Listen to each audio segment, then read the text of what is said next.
No more Shama.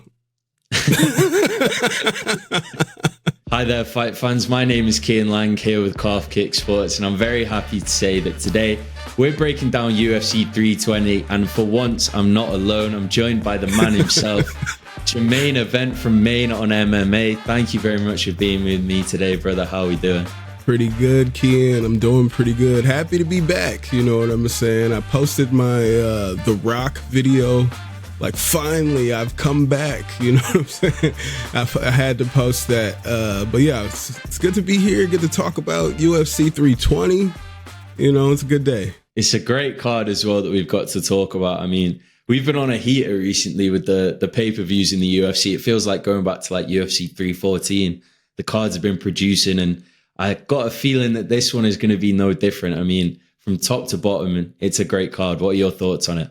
No, phenomenal card. Phenomenal at the top. I think there's a few foregone conclusions in my opinion, but still interesting fights throughout.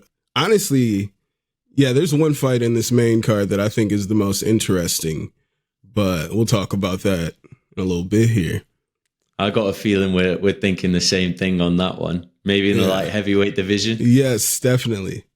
Yeah, for sure. I mean, we kick it off with a featherweight clash. 8th ranked Josh Emmett, 9th ranked Youseff Zalal. This is as good as it gets to me. I mean, the 40-year-old Josh Emmett still being in the top 10 is an achievement in itself, and he gets one of the toughest tests he could get here. I mean, how do you view this matchup? Well, since Zalal has made his comeback, he had that bit of a hiatus, and since he's come back, and he's looked great. He's looked much improved. I think he has the skills to put it together and beat Emmett. I think he has the proper defense, so he's not just there to take those power shots from Josh Emmett, because Emmett can land one and have you seasoned on the ground like Bryce Mitchell. You know what I'm saying? He has that kind of power, but I'm going to definitely lean toward the 29-year-old Youseff Zalal to just have the skills to get it done in this one. I mean, I'm right there with you. And you mentioned that Mitchell knockout, man, that gives me just shivers even thinking about that moment. That was crazy, but insane. Wild. But it feels like to me the last time out for Emmett was really the playbook on how to beat him in away from Lerone Murphy. You know, the footwork, staying safe, staying away from that right hand, mixing up shots. It feels like that is what Zalal needs to do. Maybe mixing some takedowns. Of course, he's got like 9 submissions in his career. Dude is as good as it gets on the ground. I feel like that real mixed martial arts game, the whole game leans towards Zalal. And of course, I mean, Emmett being 40 years old, you imagine at some stage this man has to slow down. Time has to catch up to him, surely. Yeah, it doesn't even matter how many vitamins you take. It's going to catch up with you. I mean, he's built like a tank. You know what I'm saying? He doesn't look, most 40-year-olds don't look like that, but here we are. And MMA. My wife the other day was talking about Ben Askren. We're talking about Ben Askren. And she was like, do you think he was on steroids because of how skinny he's got since? And I was like, nah, man, if you look at Ben and how other fighters look, like, Ben was a natural guy. You know what I'm saying? Ben was. You look at some of these guys now, bro. It's insane. Wild. Dude, I was looking at the Contender Series. Wow, dude. Bro, it's these guys. They come over from these regional promotions where maybe the testing isn't as good, say it quietly. And then maybe they've come to the UFC and they shrink down a little bit, but they still look like they've got veins coming out their ears, eyes, nose, mouths.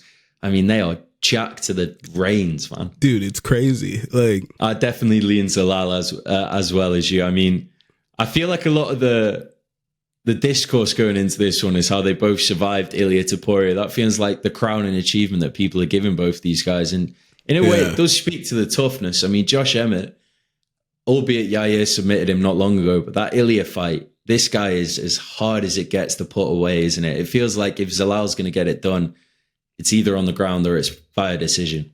But I went back and watched the Zalal-Ilia fight, and I felt like Ilia was surviving in the later parts of that fight. He was surviving. Zalal looked great against Ilia in a loss, while Josh Emmett just took a beating for 5 rounds. All right.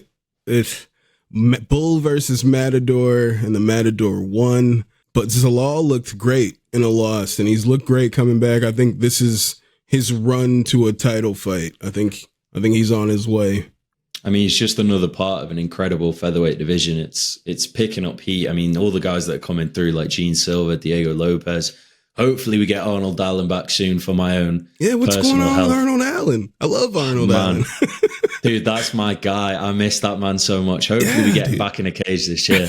Looking into the next one, we mentioned that there was one fight in particular that we're both excited for, and this is that fight. Jiří Procházka, Khalil Rountree Jr. This is my fight of the year. I'm a massive Khalil Rountree fan, as big as it gets, and this is the one I've been waiting for years now, it feels like. I'm shocked just like looking at the ages. Like Khalil's older than Jiří, which seems weird to me, but it is what it is. I'm the same age as Khalil. Yeah. But this fight is insane here. Khalil, I was honestly doubting Khalil. Even in the Pereira fight, I felt like he hadn't earned the Pereira fight. And people were giving him credit for damaging Alex and surviving as long as he did. But I discounted that until he beat Jamal Hill the way he did. And I'm like, dude, he's levels above this former champion in Jamal. And I feel like Jamal has regressed since the injury, since that basketball injury. He has not looked the same. He at Glover fight, he was all over Glover. He was a beast. Like, he's not that guy anymore.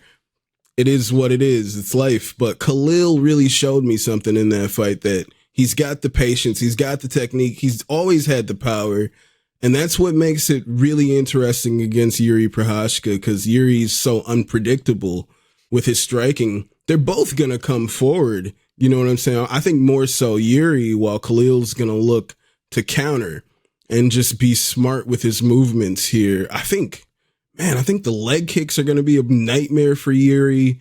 I think, dude, it's crazy to say because I love Jiří, but I feel like Khalil is going to get it done in this one, dude. Like, I think he's just going to be better, more disciplined. It's so wild how quickly his career has changed. I mean, you mentioned the Pereira fight, but the big change after it, he started working with Christian Knowles, who is maybe the best Muay Thai coach in the world. Jonathan Haggerty's Muay Thai coach. And we saw it in that Jamal Hill fight. The leg kicks, they've always been good. They've always been hard. But it was like there was a different bite to them, a different snap to them in that fight. And of course, like you said, the patience was finally there to boot with it. He was like a sniper in that fight. And for Jiří, those leg kicks have always been an issue. It feels like that is going to be the thing for him. Dude, it's going to be a nightmare for Jiří. He said, like, famously, sometimes you have to choose to just sacrifice a leg so I can come in and attack. So he's okay with taking these leg kicks, unfortunately. It's going to end terribly for him, in my opinion. This is only a 3-round fight. I think it should be a 5-round fight. I would like to see this for 5 rounds. But thank you. I agree. But, you know, we're getting this second fight on the main card. But definitely it could be a banger. I don't see Khalil getting knocked out.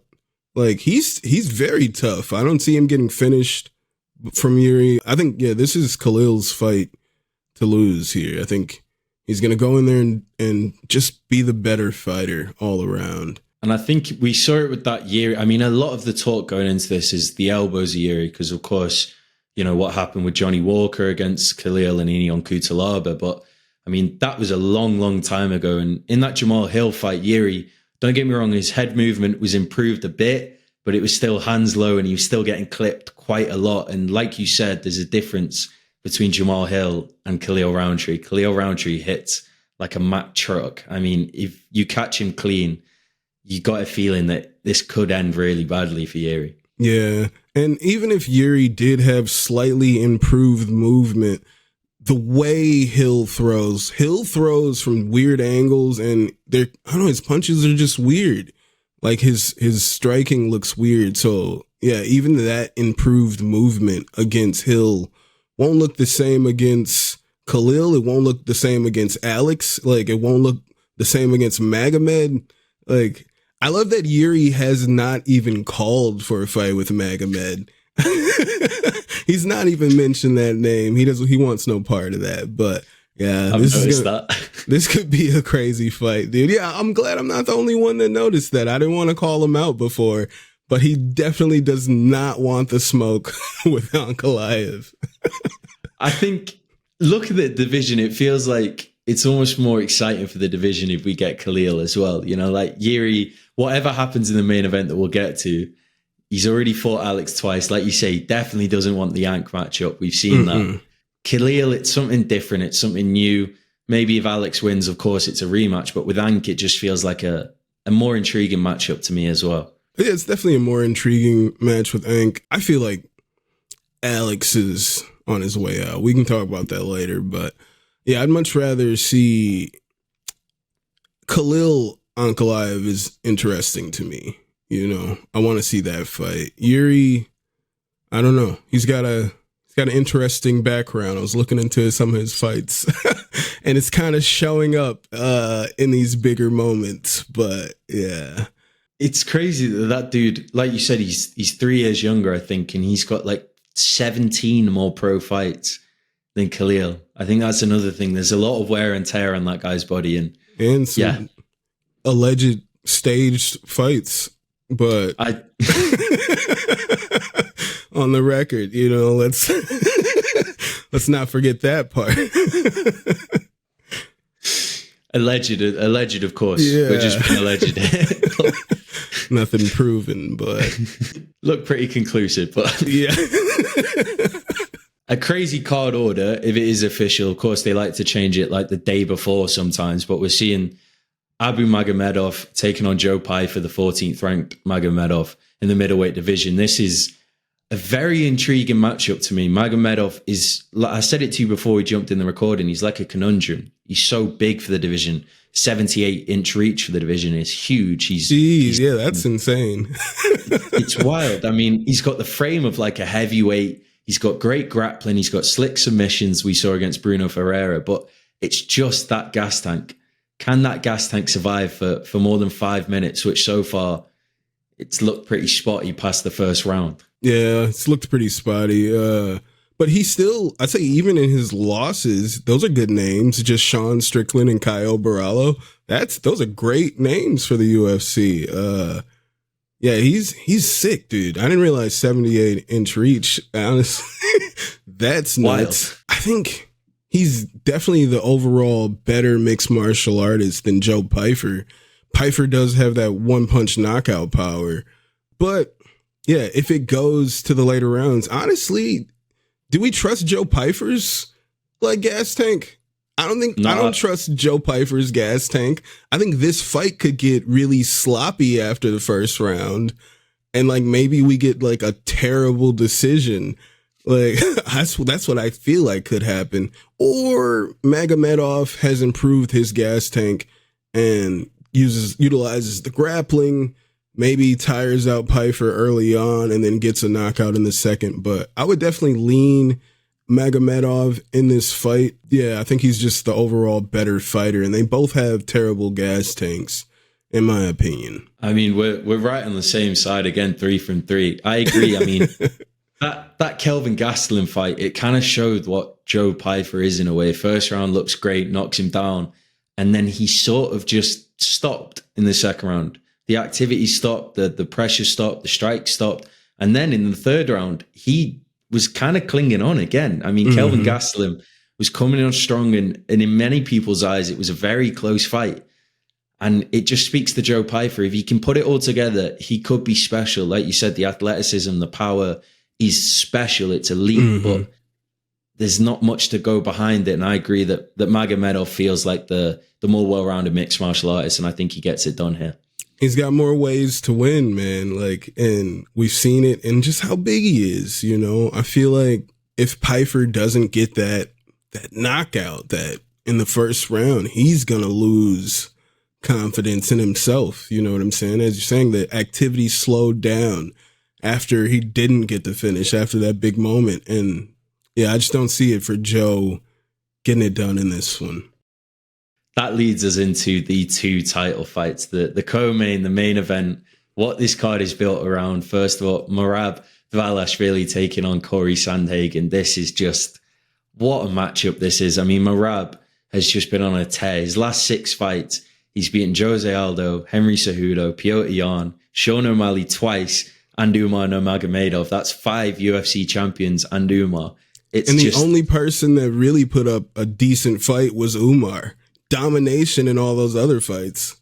The rest weren't close. They weren't even near. Yeah. I mean, how do you view this one for Cory Sandhagen? It feels like a really, really tough night at the office for him. I'm a big fan of Sandhagen. You know what I'm saying? When I look at the division, right, even before Merab was champion, when Aljo was champion, it was like, I don't really see a path to Cory being the champion. When O'Malley was champion, I was like, he has his opportunity right now. That was the one. That was the time. And now that Merab is here, I think he has no chance to be champion unless he can somehow just outlast the division until Merab decides to move on. But then Umar is there. I don't really. So, and I'm not even really talking about this fight yet. I don't see the paths for Cory in this fight at all.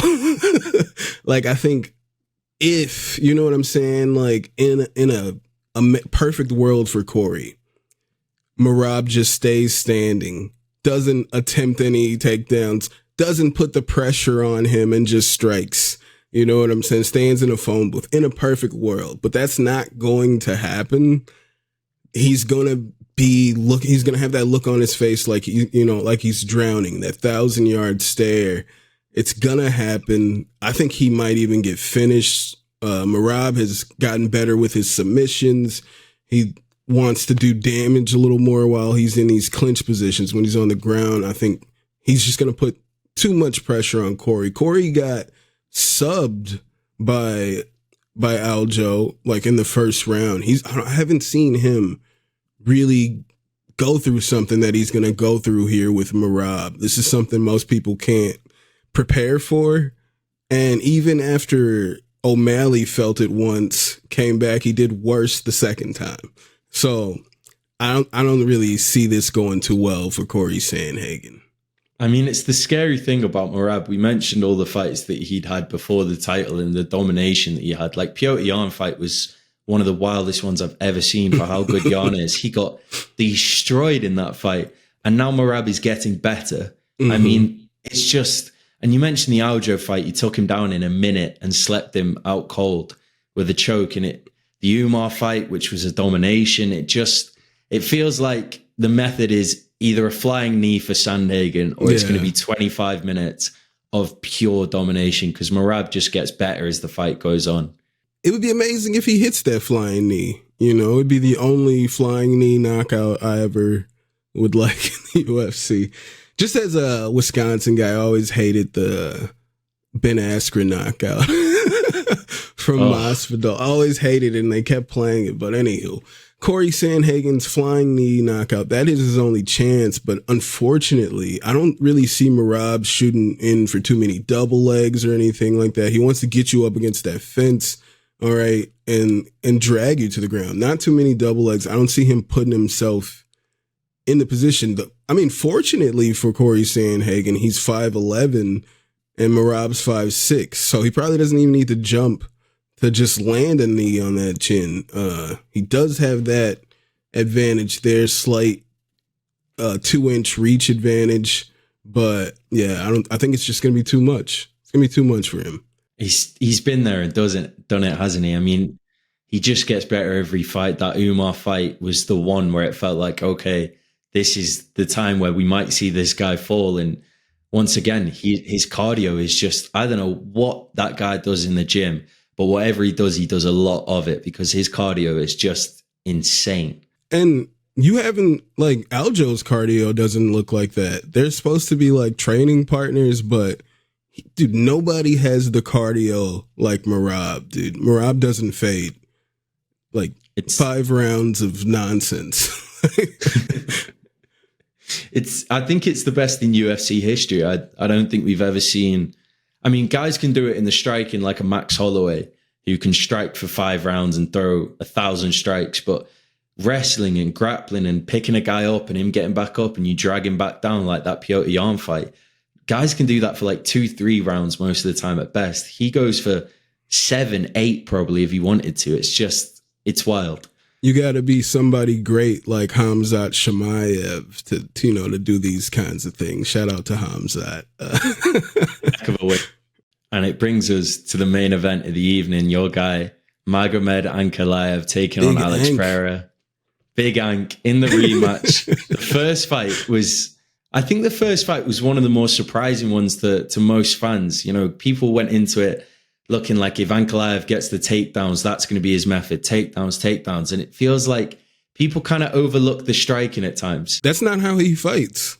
He barely ever takes people down. Ever since he got subbed by Paul Craig, he used to go for the takedowns quite often, but then he got subbed by Paul Craig, and now he does it like only as like a last resort. He wants to strike with you, all right? And he's a counter striker. Like, his boxing looked great against Alex in the first fight, and fortunately for Ank is that Alex has terrible boxing. He's great kickboxing. He can throw these hooks, these uppercuts, but like otherwise his defense is like this. He gets hit and he's like, all right, so straight punches on Alex. But no, his boxing's terrible.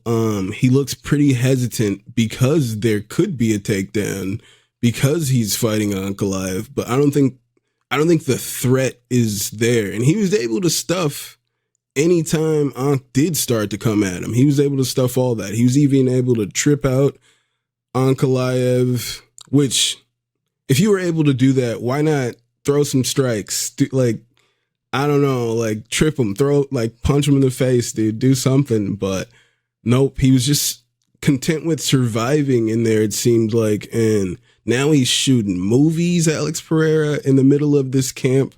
Like, he's going to be the villain of some movie. Like, I'm seeing him do these movies with Nina Drama. I mean, these little videos with Nina Drama and her husband.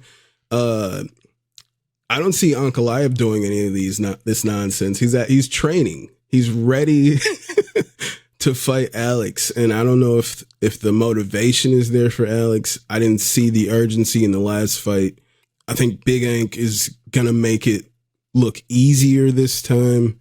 And still Magomed Ankalaev. I think for me, the first thing I want to say is to anyone that thinks the first fight was a robbery, please rewatch it. Because I saw that after that fight, that was frustrating me for about a week. People saying it was a robbery, people saying Ankalaev was boring. Like you say, he was the aggressor in that fight. Mm-hmm. He was the guy landing the bigger shots. I mean, it was pretty clear to me who won the fight, and just clear that up. Rewatch the fight if you still think Pereira won it. But I think I agree. I think looking at Alex Pereira, he's 38 years old now. He's won everything he could win. It feels like this could be the either final fight for him, or maybe we see him even move up to heavyweight after this. But I don't think we see him at 205 again in the UFC. I don't think heavyweight's going to be good for him. I can see him trying it. I mean, if Cyril Gane beats Tom Aspinall, I can definitely see him trying it, because that's a fight that he could maybe That's take. That's a long shot. That ain't happening. So we'll see. But I think this could be the swan song for Alex Pereira. I think, like you say, the motivation, he's going off, he's doing different things. And in that last fight, it was a completely different version of him. He's looked so sure of himself in every fight in the UFC. And in that last one, he looked like he didn't know what the route to victory was. He didn't know how to find that path to victory. He couldn't really land the leg kicks like he could normally, or like he expected to maybe in that fight. And it was kind of like the game plan kind of fell away from there. And I think I agree. Ankalaev gets it done and gets it done in more dominant fashion yet. I would say, like, he beat Khalil, right? But if you even look back at that one, he looked like a different Alex in that fight until he, like, about the third round when he started to like really come on, he looked pretty complacent in there. Like, he's throwing these lazy attacks, getting like turning his back to Khalil, getting hit. Like, he hasn't really looked like that assassin since, like, I would say since before the Khalil fight. It was easier for him when he had to fight. When he fought Jiří twice, those easy knockouts, and then an easy knockout against Jamal Hill. You know, it was rather easy. Now these people are coming to fight him.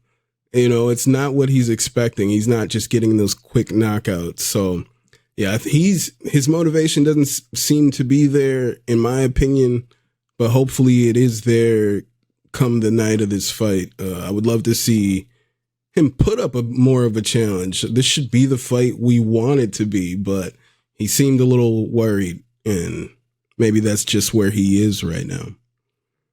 Let's hope, man. I mean, it has the potential to be really special if both guys are at their best. It's one of the more intriguing ones you can get. Like you said, Ankalaev, he's that incredible. I mean, it's probably the two best kickboxers, strikers in the division. Maybe you could argue Khalil Rountree, but I think he's a step down from both of these guys, with all due respect.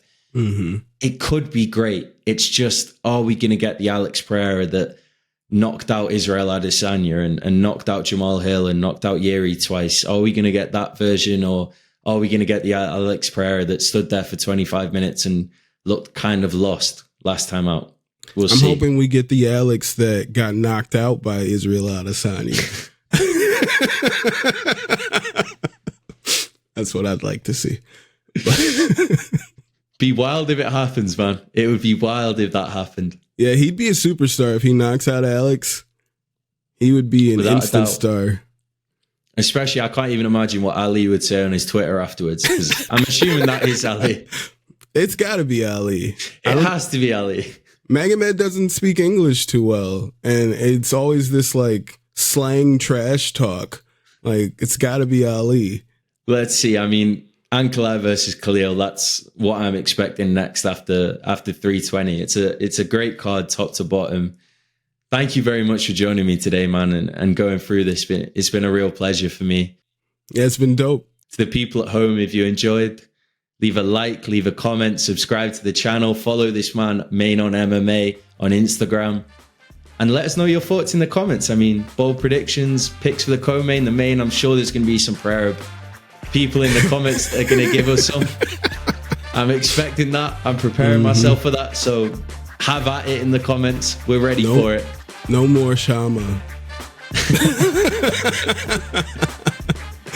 Yeah. Thanks, Kian. It's been fun, man.